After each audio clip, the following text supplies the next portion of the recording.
Sonic Adventure 2 Battle for the GameCube. Oh, live and learn, yeah. Live and learn, yeah. Oh. Whoa.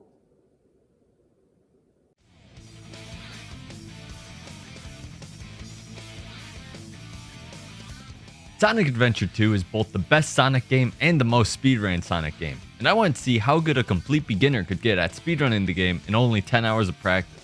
For this video, I decided to run the hero story since it's by far the most famous and the most popular category for the game. Unlike when I did this challenge for Super Mario 64, I've played Sonic Adventure 2 a lot.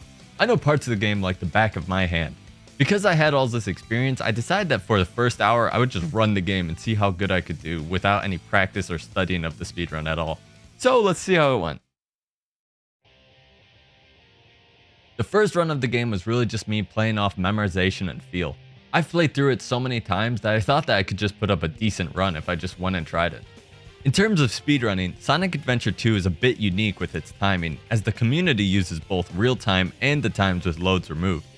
I couldn't figure out how to set up the load list timer in LiveSplit, so all the runs were recorded in real time. However, I decided that for this first run, I would time it manually loadless and also my personal best at the end of the video, so stay tuned for that. But for the first run, I got a real time of 1 hour, 16 minutes, and 54 seconds, and a loadless time of 1 hour and 4 minutes and 3 seconds. This kind of felt amazing for a first run. There was plenty I could improve on with me dying a lot and not knowing even one speedrunning trick to lower the time, but I was super proud of this. I mean, I spent almost 6 minutes on a Knuckles and Sonic stage, but despite all the problems and slow strats, this was enough to place me at 535th in the world out of 786 runs. This was definitely not a bad start as I headed into hour 2 and 3 focusing on study and practice. I started hour 2 watching tutorials on each stage of the game from a creator in the SA2 community named Traitor. I thought that if I watched all these videos and spent hour 3 practicing, that I would significantly lower my time. Little did I know, this game is wicked hard. The amount of tricks you need to learn to reach a competent level is shocking. I tried a few of the tricks and couldn't pull any of them off.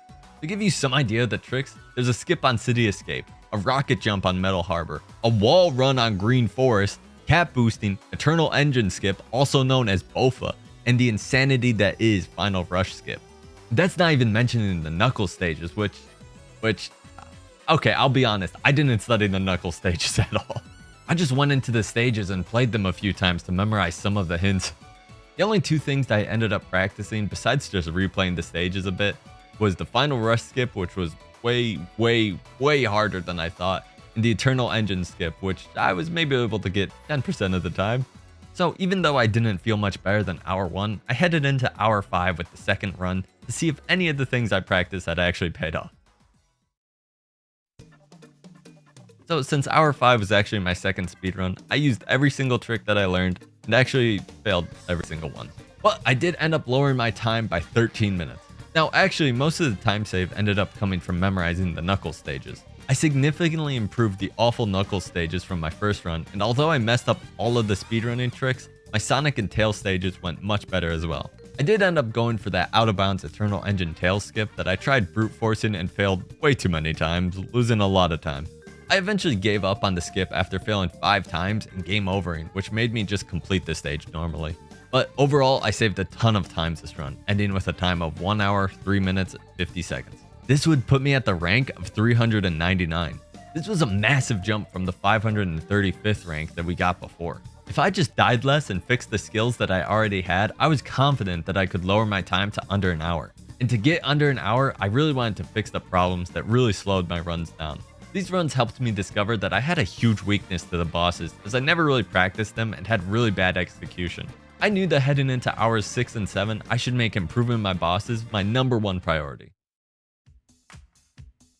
At this point, I accepted the fact that to get truly good at the game and learn all the advanced techniques would take far more than 10 hours. So I pivoted to refining the skills and the route that I already had. I lost a lot of time dying or having sloppy bosses, such as the second Eggman as Tails, King Boom Boom as Knuckles, and I even died 3 times to Rouge. I went through the boss rush mode about 4 times, getting my time to 6 minutes and 26 seconds. I felt competent enough on all the bosses, so I transitioned the last half of hour 6 and all of hour 7 to practicing the stages. Again, I was trying to implement some speedrunning tricks to lower my times, but I really focused on getting my normal gameplay consistent. I really wanted to get under an hour for this video, so I gave up on some of the insane time skips that I was practicing, like Final Rush skip and Eternal Engine skip. And by the end of hour 7, I felt like I'd practiced enough, and by using the best times I got in practice, the total sums of the stage's load list was 40 minutes and 33 seconds. At this point, I was ready to head into the final runs. Despite all the practice, this third run had a pretty bad start. I had a few mistakes that cost time and was only slightly ahead of my personal best until I started to hit the knuckle stages. I lost the little time I had saved during Pumpkin Hill, and from here it was a bit of a spiral downwards. I lost another 30 seconds at Mission Street, but scraped back a tiny bit of time in Aquatic Mine and Route 101 that I then subsequently lost during Hidden Base. At this point, I was an entire minute behind my previous pace by the end of Death Chamber, but I kept going as I knew I had tons of time to save from Eternal Engine. But then I started to come back. Apparently I had a really bad King Boom Boo last run. Although I felt like this time wasn't going well, I somehow saved a whole minute here. After the Egg Golem fight, I was only 28 seconds behind. I started Eternal Engine, which was my biggest time loss from the previous run because I kept retrying this stupid out of bounds glitch that I never got. I decided that I would give up going for the Bofa skip and just play through the stage normally. But, I mean, it couldn't hurt to try on the way. Well, it turns out I'm the GOAT and I got it on my first try. At this point, I was both incredibly excited and incredibly nervous as I knew I was about to save a ton of time here. And time saved I did. This one skip sent me from being 30 seconds behind to just about 5 minutes ahead. I felt like it might be possible to get under an hour here if I didn't make any major mistakes. This weighed on me for the rest of the run as I knew I couldn't choke here. Meteor Herd went well, and although my Rouge fight was sloppy, it was good enough to officially push the time to 5 minutes ahead.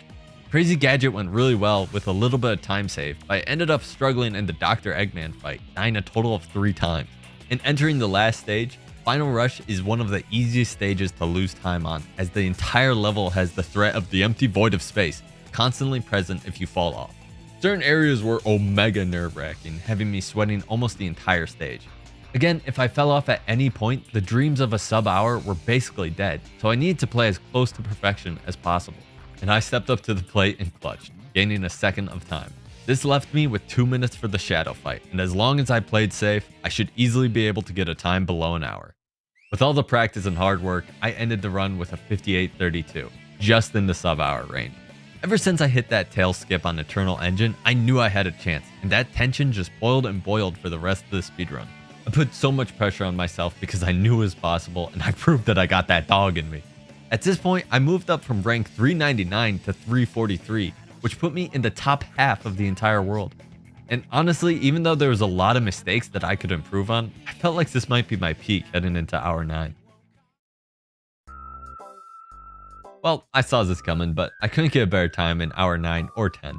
Both runs were decent, being ahead of my personal best by 40 seconds before the Eternal Engine skip, but I unfortunately missed it both times. It was a bit disheartening knowing that an entire run wouldn't matter unless I got that specific tail skip that I was only lucky enough to get in my personal best. But to be honest, I think I could have been my personal best if these runs weren't so sloppy, as I would constantly gain huge time saves only to lose them just as quickly with a foolish death or some other mishap like bad Knuckles RNG. But I don't want to end the video thinking about the failed runs. Runs like these will always happen when you're speedrunning a game. What I learned making these videos is that in a way, it's more realistic to expect these disappointment runs rather than PBing every single run. Even if these runs were disappointing, I'm still super proud that I got under an hour and in the top half of the entire speedrunning world. And even though getting that Tails out of bounds glitch ended up making the finale of this video less exciting, I'm still super proud that I was able to do it to push my time under an hour. I ended my 10 hours with a final personal best of 58:32 and a final loadless time of 46:42. Sonic Adventure 2 is my favorite Sonic game, and basically the only reason that I loosely consider myself a Sonic fan. One of the biggest reasons I wanted to make this video was to prove my love for the game. In doing so, I even gained a deeper appreciation for it. I even talked a bit with the Sonic Adventure 2 speedrunning community. It was only for some simple questions, but it was nice talking to some other Sonic Adventure 2 fans.